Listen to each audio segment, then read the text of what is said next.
जय श्री कृष्णा। राधे राधे। आइए सुनते हैं काल भैरव की कथा एवं पूजन विधि। हर महीने की कृष्ण पक्ष की अष्टमी के दिन कालाष्टमी के व्रत का विधान है। इसे काला अष्टमी के नाम से भी जाना जाता है। शास्त्रों में काल भैरव को शक्तिशाली रुद्र बताया गया है। शिव पुराण के अनुसार कृष्ण पक्ष की अष्टमी तिथि को काल भैरव प्रकट हुए थे। मान्यता है कि काल भैरव का व्रत रखने से उपासक की सभी मनोकामनाएं पूरी हो जाती हैं। साथ ही ऊपरी बाधा, जादू टोना, तंत्र मंत्र का भय नहीं रहता है। कालाष्टमी के दिन काल भैरव की पूजा और व्रत रखने का विधान है। इनकी पूजा और अर्चना विधि विधान के साथ करनी चाहिए। इनका व्रत रखने से सभी तरह के कष्टों से मुक्ति मिलती है और जीवन में आने वाली सभी बाधाएं दूर हो जाती हैं। माना जाता है कि काल भैरव की पूजा करने से सभी तरह के ग्रह नक्षत्र और क्रूर ग्रहों का अशुभ प्रभाव खत्म हो जाता है।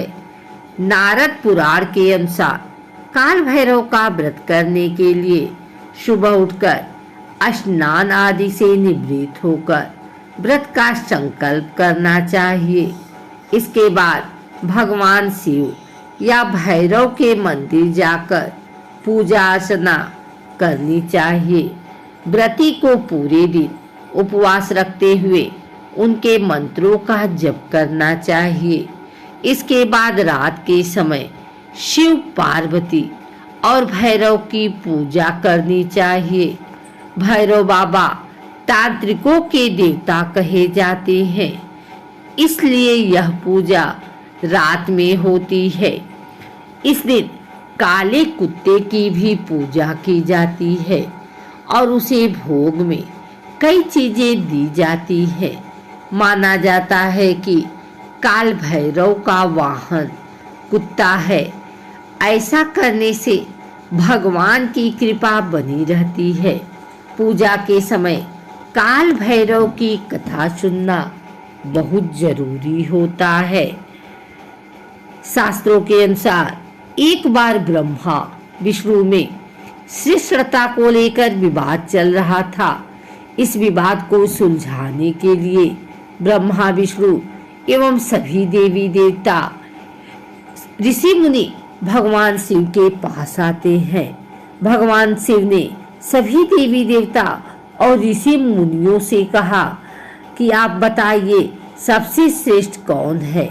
सभी देवता और ऋषि मुनियों ने विचार विमर्श कर इस बात को खोजा कि भगवान शिव ही श्रेष्ठ हैं। भगवान विष्णु ने यह बात स्वीकार कर ली और ब्रह्मा जी को अच्छा नहीं लगा। उन्होंने भगवान शिव को अपशब्द कह दिए।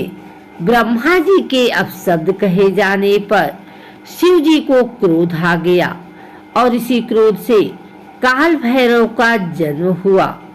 शिव जी के इस रूप को देख सभी देवी देवता घबरा गए।